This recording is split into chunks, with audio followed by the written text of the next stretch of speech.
Mesdames et messieurs, bonjour. Nous sommes très heureux de vous accueillir sur la chaîne YouTube de l'Alternative. C'est le rendez-vous de l'actualité, savoir et comprendre. Bienvenue à l'autre journal. Sur ce plateau, Ferdinand Haïté et Isidore Kouonou, c'est ensemble avec eux que nous allons faire le tour de l'actualité sociopolitique du Togo. Bien évidemment, nous parlerons du secteur minier avec la grande enquête de l'Alternative sur les phosphates togolais. Nous reviendrons sur les inondations à Lomé.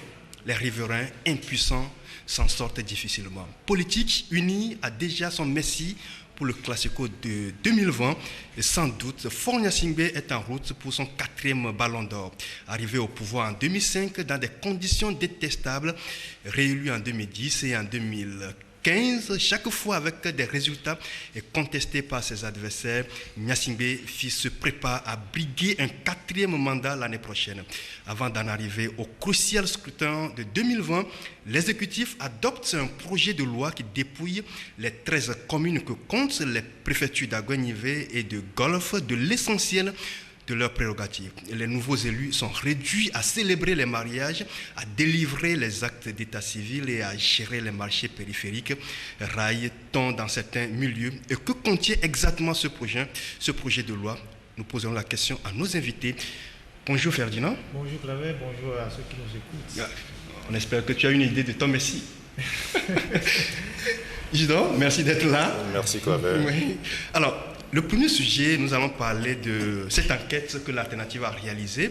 Il s'agit de l'enquête concernant les phosphates togolais. On en parle depuis des années, mais c'est la population qui paie le pot cassé, tandis que les dirigeants s'en sortent très bien. Ferdinand, quel est l'enjeu de cette enquête que vous avez réalisée? Qu'est-ce qu'il y a de nouveau? Oui, c'est une enquête qui était... il était important de faire cette enquête. Vous savez, nous sommes sur les grands dossiers. C'est notre particularité. Nous sommes membres de plusieurs consortiums de journalistes dans le monde entier. Au Togo, je pense que nous sommes les seuls organes journalistes à être dans tous les consortiums au monde, les grandes organisations d'enquête au monde, nous sommes membres partenaires, donc ça nous permet d'être sur les grands sujets, les enquêtes et tout ce que vous savez. Alors, les phosphates, c'est un enjeu énorme pour notre pays, parce que un enjeu pour l'économie du pays, un enjeu sur les questions de pauvreté. Et donc, depuis plusieurs mois, nous avons entamé une investigation autour de l'exploitation de ce minerai. C'est vrai que par le passé, on avait déjà fait des dossiers, mais là, on a pris le temps d'aller sur le terrain. Il y a des équipes qui sont descendues sur le terrain, qui ont passé plusieurs jours, y compris vous qui êtes ici, et puis ceux qui sont à la rédaction. Aller dans tous les villages, c'est pas évident parce qu'il n'y a pas de route. Discuter avec les chefs de village, les présidents de CVD, les populations, vivre les conditions dans lesquelles ils vivent. Il n'y a pas d'eau potable, il n'y a pas de dispensaire. Et pourtant, ils sont assis sur une mine d'or qui est exploitée depuis bientôt 70 ans. Et donc, c'est autour de tout ça que nous avons mené cette enquête et dont les résultats ont été publiés ce mardi dans notre parution il y a quelques jours. Alors, que nous révèle cette enquête? Nous avons rédigé le dossier en 2 phases. Une première phase qui consiste à décrire la question même de la gestion de l'OTP depuis la CTMB, l'OTP, l'IFG, aujourd'hui la CNPT, tout ce qui tourne autour, comment est-ce qu'une minorité a fait même pas sur cette richesse et s'enrichit. Et puis la deuxième partie de l'enquête a consisté à révéler ou à mettre en relief comment les gens vivent sur le terrain, les sites sur lesquels on exploite les phosphates, quelle est la vie que mènent les populations qui sont sur ces sites-là. Et donc, c'est l'enquête de terrain, tout ce qu'on a vu sur le terrain, les villages de Tabati, Pomé, Aotoé, tous les villages qui sont aujourd'hui concernés par l'exploitation ont été visités. Et puis ensuite, la zone de traitement de phosphate, notamment Pémé, Bodjomé, Sewati-Kopé, en tout cas tout au long de la côte. Et donc, l'équipe a sillonné tous ces endroits-là, et donc c'est ces deux phases-là qui étaient concernées par l'enquête et le dossier. La rédaction du dossier a consisté à révéler au monde ce qui se passe sur le terrain et ce qui se passe aussi dans les papiers, la gestion, la comptabilité. Oui, on va revenir sur ça. Et justement, sur le terrain, vous avez constaté que l'exploitation des phosphates fait le malheur des riverains, des populations. Oui, Claver, ce dossier nous a permis de voir, de toucher du doigt certaines réalités que vivent les populations dans ces villages miniers ou localités. Vraiment, aujourd'hui, nous disons que le phosphate constitue un grand malheur pour ces populations parce que l'extraction, l'exploitation de ce minerai qui devait être une richesse pour les populations est plutôt source de pauvreté, de misère et de tous les maux, que vivent les populations. Sur le terrain, les gens sont aujourd'hui perdus. Pourquoi? Parce qu'ils ne se retrouvent pas. Il y en a qui vivent dans leur village, mais comme des étrangers, parce qu'ils n'ont plus de terre pour cultiver, ils n'ont plus même leur culture. On leur a pris leur culture. Le phosphate fait vivre un drame à ces populations. La localité que vient de citer à Ferdinand tout à l'heure, nous sommes descendus dans ces localités, dans les carrières, et vraiment, ce que nous avons découvert dépasse l'entendement humain. On se dit, si des personnes, des gens, des humains peuvent traiter leurs semblables comme ça, mais c'est pas possible. C'est pas possible. Parce que il y en a aujourd'hui qui sont dans ces localités, dans ces villages, ils ne font rien. Alors qu'avant, ils avaient leurs activités champêtres, ils cultivaient la terre, les récoltes et servaient de nourriture, et puis ils en vendent pour avoir de l'argent.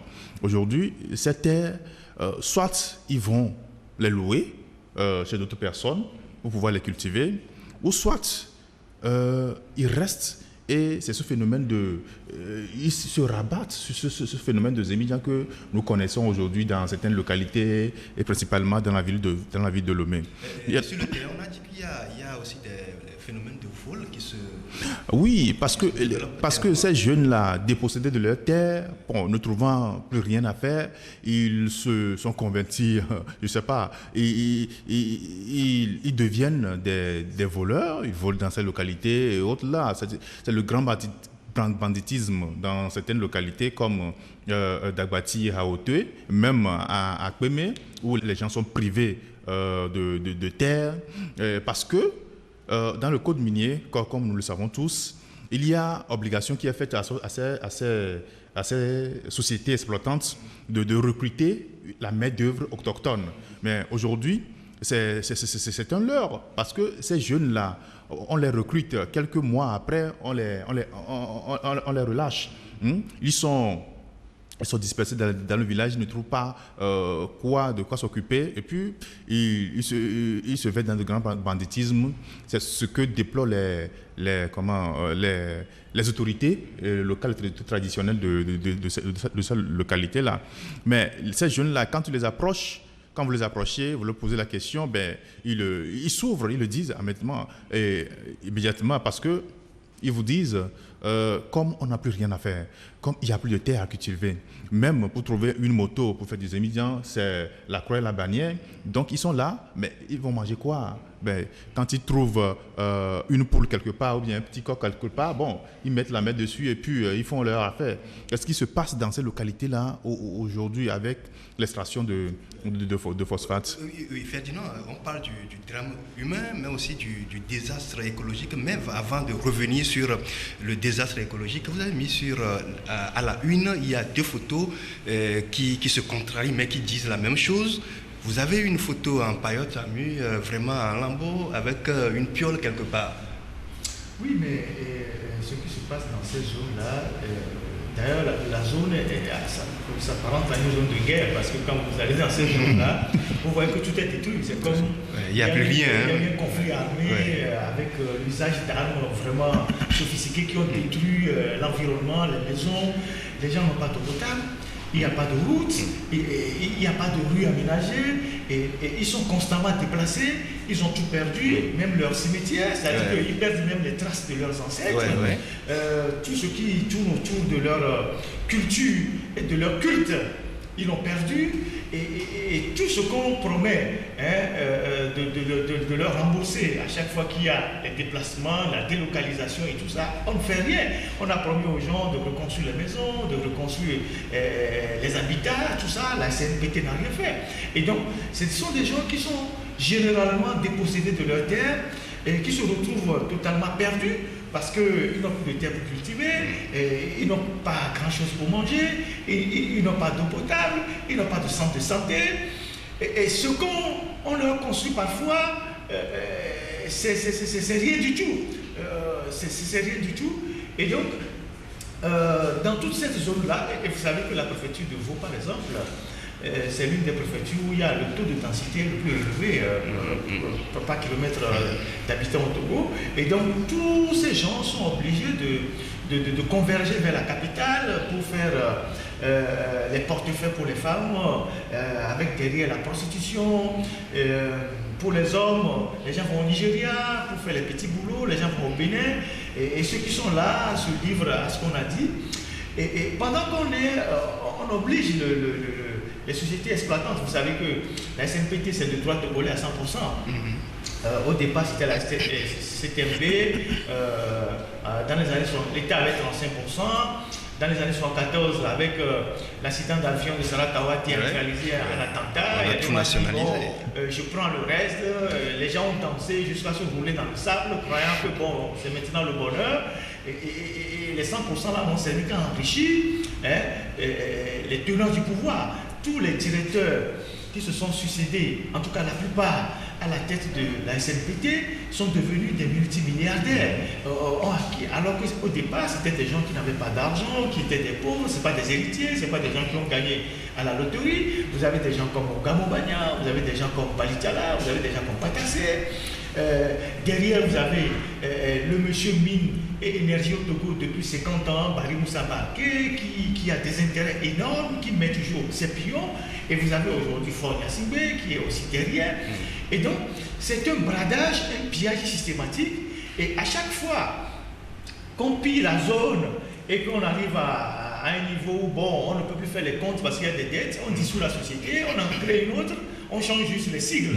On dit OTP et puis après on dit FGE. Vous savez que lorsque l'OTP avait des problèmes, à un moment donné, parce qu'on avait traversé une zone de vaches grasses, on n'a pas fait d'économie, on a fait n'importe quoi avec l'argent. Lorsque le coût du phosphate a commencé par chuter, qu'on a eu des problèmes,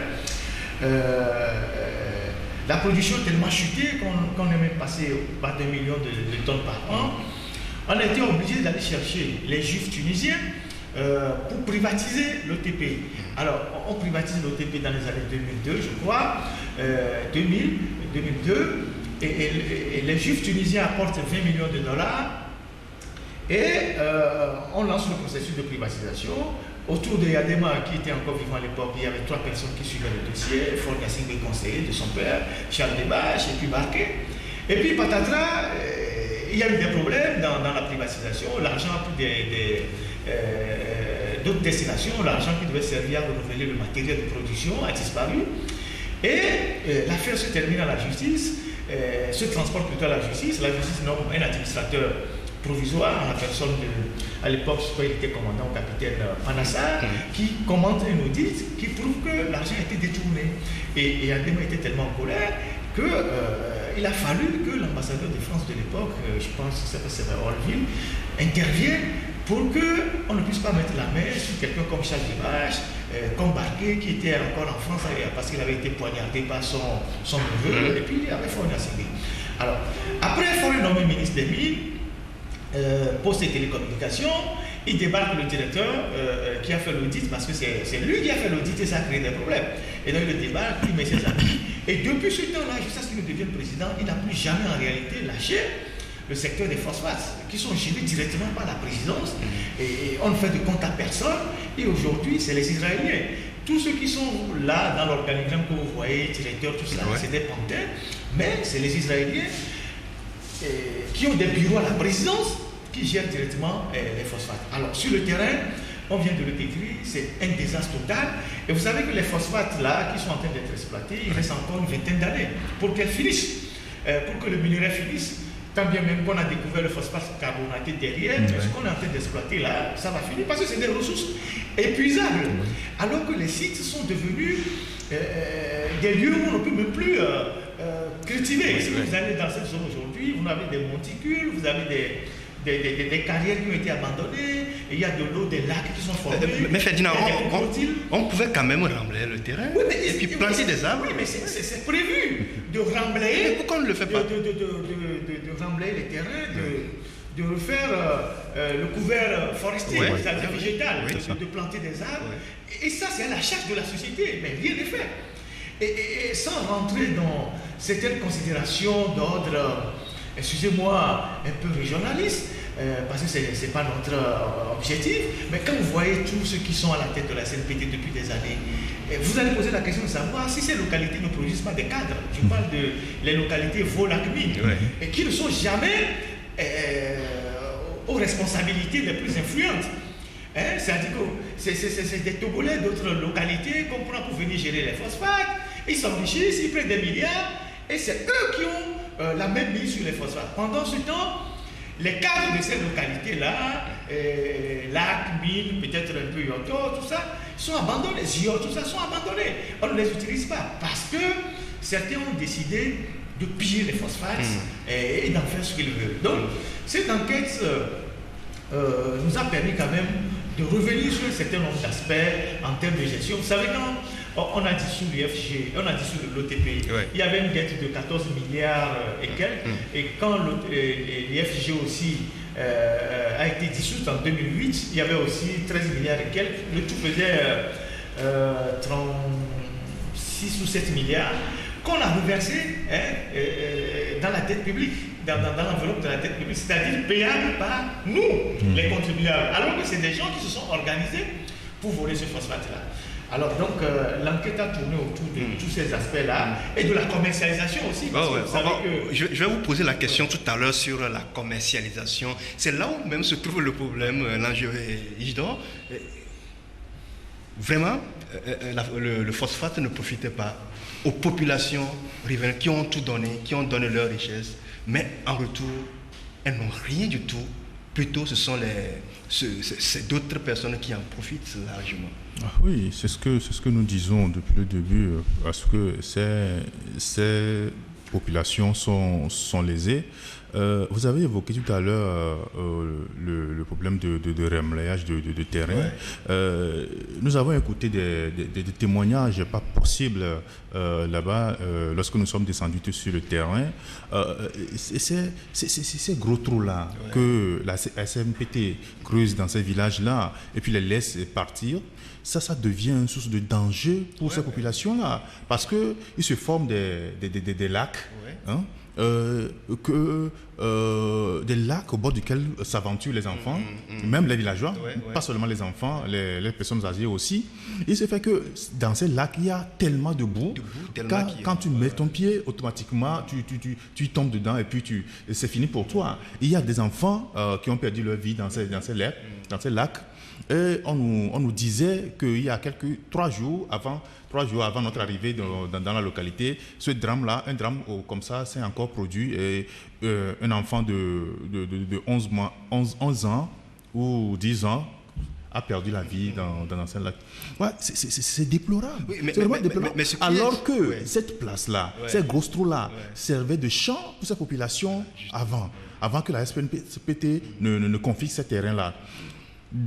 Ferdinand l'a dit tout à l'heure, dans le contrat, il faut que la société remblaye le terrain et puis qu'on fasse un couvert végétal sur le truc là. Les populations peuvent encore retourner faire leur activité champêtre sur le terrain. Mais ça ne se fait pas. Oui, ce qui est mal aussi, est que les populations ont témoigné, elles disent que même les ristournes qu'elles devaient bénéficier sont bloquées quelque part ou bien sont amputées quelque part. Oui. Bon, elles accusent surtout les autorités administratives de ces milieux-là, surtout nos préfets.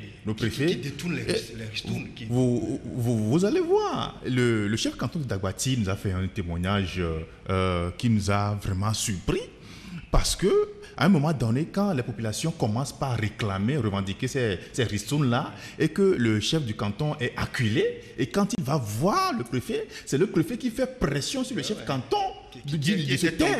Sinon, il risque sa place là où il est. Vous voyez comment ça se passe dans nos localités? Les populations sont vraiment, je ne sais pas, marginalisées, oppressées. On leur interdit de revendiquer ce qui leur revient de droit. Et même leur porte-parole, vous voyez, les syndicats, les responsables des syndicats, on est jusqu'à aller à dire au secrétaire général du syndicat de la localité qu'ils ne sont pas en droit de former un syndicat. À la rigueur, c'est une association de village qu'ils peuvent créer. Ils n'ont pas le droit de créer un syndicat dans la localité, alors que les personnes sont dans le besoin. Ils réclament leurs droits, ce qui leur revient de droit. Vous voyez la pression, ce que font nos préfets et ces représentants de l'administration centrale. Vous voyez les pressions qu'ils font sur les populations. Comment on dit ça? Ils oppressent ces populations, les empêchent de pouvoir parler, de réclamer ce que leur revient de droit. C'est vraiment dommage. Ferdinand, comment se vend le phosphate togolais? Comment? Et quel est le circuit? Oui, avant d'arriver à la vente, oui, Ferdinand. Il faut savoir que sur le plan de désastre écologique, la pollution de la mer, parce que à Kémé, on lave le phosphate et donc déverse tout dans la mer. Et donc il y a des dégâts énormes et la mer est polluée de Kwémé jusqu'à au large du Nigeria. Et actuellement, le Bénin et le Nigeria sont en train de créer des problèmes au Togo devant l'Organisation mondiale de l'environnement. Je crois qu'il y a un fonds comme ça, ils sont en train de vouloir saisir parce que cette affaire devient insoutenable et que vous savez que dans cette eau de mer a été prélevée et qui a été examinée. Il y a plusieurs études qui ont été faites là-dessus. Il y a des métaux lourds qui deviennent un danger pour les populations parce que tous les puits qui sont dans la zone de Kwémé, Bodjom, Sewati, Kopé, tout ça sont contaminés. Et les gens boivent de l'eau vraiment contaminée. Ils ont des problèmes d'yeux, les dents jaunissent pour tous ceux qui sont dans la zone de Kwémé. Et donc c'est un désastre énorme. Maintenant, pour la vente, je le disais tantôt que le vrai responsable de la CNPT, c'est un Italien, il s'appelle Raphaël Ederi, c'est un ancien du Mossad qui s'est reconverti dans les affaires. Donc c'est lui qui est le vrai administrateur de la filière des phosphates au Togo. Quand il vient à Lomé, c'est à la présidence que ses bureaux se trouvent, c'est lui qui décaisse, qui ordonne le décaissement de l'argent. Il ne signe jamais aucun papier, mais c'est lui qui décide de tout. Quand il faut acheter des pièces de rechange, quand il faut faire tout, c'est lui qui décide. Et récemment, on a débarqué le responsable de la SNPT à Paris, on l'a ramené à Lomé, on a pris le fils de ce monsieur-là, qui s'appelle Laël Bédéry, pour le remplacer à Paris. Donc, le père est le vrai administrateur, le fils s'occupe du département commercial et tout ce que vous savez. Alors, qui achète les phosphates togolais? Depuis longtemps, c'est une société australienne qu'on appelle Gitas, propriétaire de la famille des Gupta. Et cette société a été souvent accusée d'être une société qui fut faite dans l'évasion fiscale, qui fait de la fraude, qui a eu des problèmes en Australie. Ils ont des comptes dans les paradis fiscaux comme dans les îles Nauru. On se rappelle de cette enquête de Panama Papers. Tout à fait. Et donc, cette famille avait le monopole ou l'exclusivité de l'achat du phosphate pendant des années. Et après, une branche de ces Indiens-là se sont installés en Afrique du Sud, notamment Ashok Gupta et Amit Gupta, ont créé des sociétés qui sont amenées à Lomé ici, qui s'appellent Kalian, société Kalian, qui ont pris le contrôle du 2 février par un tour de magie dont personne ne sait ce qui s'est passé. C'était eux qui ont fait la réflexion de l'hôtel du 2 février. Et bizarrement, c'est eux qui aujourd'hui achètent les phosphates au Togo par un circuit vraiment opaque. Vous parlez de la société Calian, qui a refait le 2 février. Oui, qui a refait le 2 février, qui s'est créé sur les bases de l'autre GETA, qui a fait aussi la même famille. Et donc, c'est eux qui achètent les phosphates. Avec les Israéliens, on ne sait pas réellement combien de quantités partent de l'usine. On ne connaît pas la quantité qui part de l'usine. Et puis ils achètent le phosphate, par exemple, si le cours sur le marché mondial est à $120, eux ils achètent peut-être à $90. Ouais, ils achètent à $90.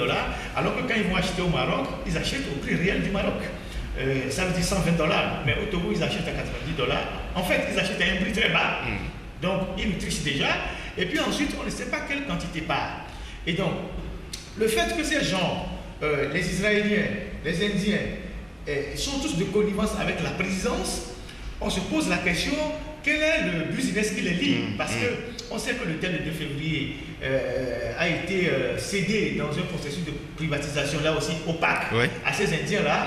Et ces Indiens sont arrivés ici, ils sont dans l'agriculture, en tout cas on nous a dit qu'ils sont dans l'agriculture, on leur a concédé des terres vers Agou, ils ont dit qu'ils vont faire je ne sais quoi, ils n'ont jamais rien fait. On leur a concédé des terres à l'entrée d'Aléron, les terres marécageuses, ils disent qu'ils vont faire de la culture des crevettes. Ils ont pris plusieurs centaines d'hectares là-bas, ils n'ont jamais rien fait. Ils font aussi dans l'exploration de l'or, je crois, des trucs comme ça à l'intérieur du pays. Bref, c'est des gens qui sont dans des trucs vraiment opaques. Et c'est eux qui achètent les phosphates en relation avec les Israéliens. Alors, pourquoi les Israéliens? Parce que les Israéliens, dans nos enquêtes, on s'est rendu compte que ils sont ici, ils font beaucoup dans la communication, dans la sécurité pour le régime, dans les dispositifs d'écoute et tout ça. C'est eux qui vendent le matériel. Et le Togo a investi plusieurs millions de dollars. Je ne vais pas donner le vrai montant parce que ça peut donner de l'urticaire aux gens. C'est beaucoup d'argent pour acheter le matériel d'écoute de dernière génération. Donc ces Israéliens qui sont cachés derrière Rafik Deri, qui est leur chef, ils viennent ici pour analyser les données, lorsque vous êtes mis sur écoute, pour décrypter les données qui sont stockées. Les gens ne savent pas qu'on lit WhatsApp, par exemple, qu'on lit les messages WhatsApp, tout ça. Eux, ils ont la technologie pour pirater tout ça. Vous voyez, peut-être qu'ils ne lisent pas les communications, ils n'interceptent pas les communications WhatsApp, mais ce qui est écrit sur WhatsApp, ce qui est du partage des images, tout ça, lorsque vous êtes sur l'écoute, tout ça c'est stocké, après ils viennent décrire ça. Et le Togo paie chèrement ces gens-là. Et donc le régime pour sa sécurité brade, en fait, nos minéraux pour payer ces gens-là. Vous voyez. Et donc, c'est comme un échange de services. Et derrière, il y a les Indiens qui prennent aussi leur part pour aller vendre. Mais on a appris que dans le phosphate lui-même, je parlais des métaux lourds tout à l'heure, les Indiens achètent le phosphate brut parce qu'avant, on exigeait la démagnétisation du phosphate. Ils ne prenaient pas le phosphate brut. Depuis, ils ont refusé, ils prennent le phosphate brut parce que il y a dans le phosphate brut des métaux lourds qui sont très recherchés. Donc, ils acheminent le phosphate là en Inde, ils chauffent le phosphate à un degré très élevé, ils extraient des métaux lourds qui sont encore plus chers que le phosphate lui-même. Et donc, ils deviennent bénéficiaires du simple double. C'est-à-dire que, et je ne sais pas si le Togo le sait, parce qu'il y a une étude des experts venus de l'Allemagne et de la Belgique qui sont venus prélever des choses ici, qui sont allés les analyser et qui ont prouvé que ces Indiens-là, ils achètent les phosphates, mais ils bénéficient doublement, ils extraient les métaux lourds et ils vont vendre les métaux lourds qui sont plus chers que les phosphates. Alors le Togo perd beaucoup de choses.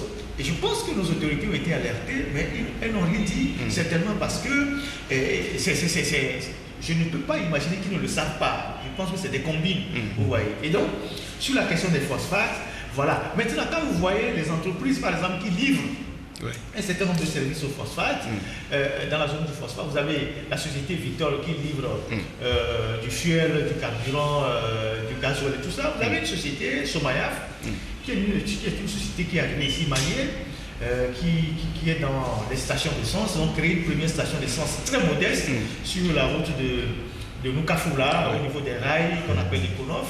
Une petite station là. Et puis, du jour au lendemain, cette société a commencé par s'élargir, se répandre un peu partout. Sur tout le territoire. On voit que cette société est l'une des sociétés qui livre du carburant à la SNPT. Vous savez que c'est beaucoup de carburant, c'est beaucoup d'argent. Et on nous dit que derrière cette société, il y a un baron, on nous a parlé de Barquet, et que cette société qui multiplie aujourd'hui les stations d'essence à Lomé s'installe sur des terrains de l'État. Et quand vous allez vers le pont de Kégué, elle vient de créer une nouvelle station d'essence dans un espace qui était avant un trou, qu'ils ont remblayé. C'était un terrain de la CNPT, c'est un terrain de l'ETP que l'ETP a acquis et que l'ETP avait exploité pour remblayer la route Lomé-Vaugan, pour faire le profilage de la route Lomé-Vaugan à l'époque. Donc c'est un terrain de l'ETP sur lequel vient s'installer aujourd'hui une société pétrolière qui vend du pétrole ou qui livre du pétrole à la CNPT. Est-ce que ce terrain a été cédé à cette société en compensation ou bien il y a des combines? Et donc voilà les révélations de cette investigation que nous avons menée. Maintenant, nous avons fait l'historique de tous les DG qui se sont succédés à la tête. Avec les grilles salariales. Non, les nouveaux avec les grilles salariales. Les anciens qui sont devenus presque tous milliardaires, qui ont des appartements un peu partout aux États-Unis, en France. Et donc voilà, et les populations qui crèvent, qui sont dans la misère totale, qui se plaignent, qui n'ont pratiquement rien, et les enfants sont abandonnés, il n'y a pas d'eau potable. Et donc voilà, et nous interpellons en fait dans cette enquête tous les acteurs, les hommes politiques qui aspirent à gouverner, la société civile, les partenaires en développement, parce qu'en 2008, l'IDA, qui est une branche de la Banque mondiale, a injecté dans la filière phosphate ou dans le secteur des phosphates 30 milliards pour résoudre un certain nombre de problèmes. L'argent a été dilapidé. Donc ces institutions de Bretton Woods, FMI, la Banque mondiale sont complices de ces crimes économiques innommables. Je ne sais pas si vous comprenez. Et donc au niveau de la classe politique, à un moment donné, il faut réagir. Il ne faut pas laisser le pays, les richesses du pays dans les mains de quelques individus qui les privatisent et qui les bradent pour juste conserver leur pouvoir. Et donc c'est ce silence-là que nous ne comprenons pas dans ce pays. C'est comme nous avons une conscience collective morte au Togo où des gens voient les choses, mais tout le monde se tait. Depuis qu'on a sorti cette enquête-là, je suis convaincu que si vous appelez même les hommes politiques aujourd'hui, ceux qui aspirent à gouverner le Togo demain, ils vous diront qu'ils n'ont pas lu. Et comme on le dit si bien, vous voulez cacher quelque chose à l'Africain, il faut le mettre dans le mais peut-être que il y a de ces personnalités politiques qui sont actionnaires, parce que quand on a réalisé l'enquête de Panama PPS, on a vu des visages. Alors qu'il y a une loi, il y a la norme de ITUE qui demande à ce que l'État publie tous les actionnaires et les propriétaires de sociétés de mutualisation. Mais jamais il y a ça. La CNPT, c'est l'État qui est actionnaire à 100%. Et ça, c'est connu. Mais il y a d'autres dispositifs que l'ITU exige. L'État n'a jamais publié. Aujourd'hui, personne ne sait réellement ce que la CNPT rapporte au trésor public. Vous voyez, donc merci. Nous conseillons aux internautes d'aller acheter le journal pour s'approprier du contenu de... C'est quand les gens nous interpellent, moi je leur réponds, les enquêtes exigent beaucoup de moyens et une disponibilité des équipes. C'est des risques que nous prenons. Cette enquête nous a pris plusieurs mois. Vous avez vu le nombre de fois que vous êtes allé sur le terrain. Et les villages sont difficiles d'accès, rencontrer les pays rencontrer les populations, voilà le terme que je cherchais, rencontrer les chefs de village, discuter avec les présidents des CVD, voir dans quelles conditions ils vivent. Et cette zone est large, c'est-à-dire que vous avez tous les villages, les uns ne sont pas proches des autres, de toute la zone de Vaud, avant de rentrer à Pémé, dans les lacs, tout ça. Ça a nécessité beaucoup de moyens, beaucoup de disponibilité, beaucoup de patience. Et donc quand les gens nous interpellent pour dire oui, il faut enquêter, si vous avez fait ceci c'est bien, vous avez fait ceci c'est bien. C'est notre particularité, c'est de faire des investigations, mais l'investigation exige beaucoup de moyens, mais aussi c'est des risques que nous prenons et nous le faisons parce que nous pensons que c'est notre part, c'est notre contribution pour que le Togo soit meilleur. Oui, c'est vrai que nous avons largement débordé le temps qui nous est imparti. Ça dépend de l'actualité du sujet. Mais on va marquer une pause, Ferdinand. On va marquer une pause et dans la seconde partie, nous allons parler des inondations. Et on va commencer par vous. Vous savez que Lomé est sous l'eau. Bien sûr. Et ça inquiète beaucoup. On marque une pause et on se retrouve dans quelques secondes. Amen.